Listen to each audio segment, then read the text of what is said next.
Today I'm going to demonstrate what I call my family cast-on.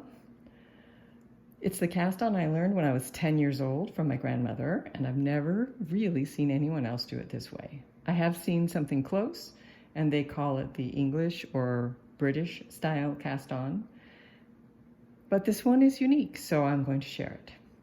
It begins not with a slip knot, but just with the motion that you're going to continue as you cast on. So the first stitch is like every other stitch that you cast on. You start by grasping the yarn in your right hand with any tensioning system that you use. This is just how I do it. You don't even have to tension that yet, but whatever tensioning system you use, you might as well. This is your tail. You grasp the tail with the 3 fingers of your left hand gently. You have a little tension in the area between the 2 hands. Use your thumb, dip under the yarn, and form an X. Once you form that X, let's do it again. Grasp the yarn, dip your thumb under, and form an X. You'll dip your index finger inside that X and pull off a loop. So you've got the working yarn in your right hand and a loop on your left index finger. Now you're going to treat that left index finger as if it were a knitting needle and just knit that stitch off onto your needle. So I'm going to pick up the needle now, grasp the yarn, tension it as if I'm just going to start knitting. Here we go. Dip the thumb under, index finger, pull off the loop, and knit that stitch. Again, grasp the yarn, thumb under, index finger under, pull off a loop, knit it onto your needle. Tension by pulling this way and that way, balancing between your 2 hands. That takes a little practice, but anything you want to learn takes a little practice, so might as well. Grasp the yarn, thumb under, index finger, pull off a loop, knit it on to your needle.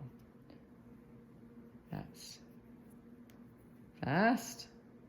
Here's slow.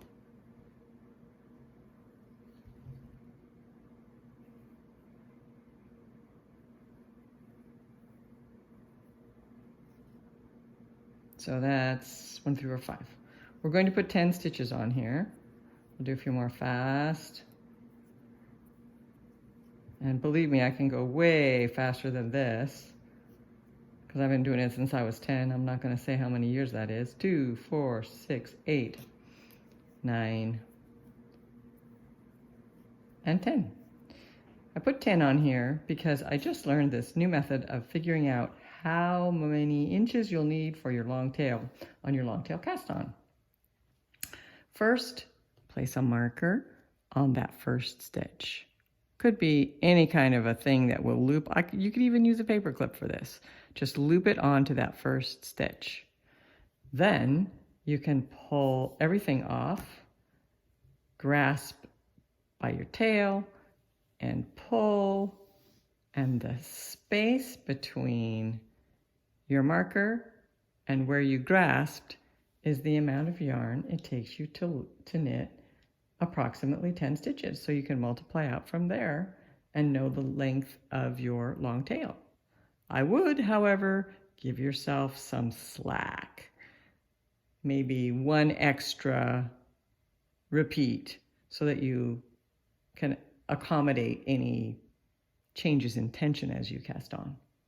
There's your long tail cast on from my family archives. Enjoy your knitting. Bye.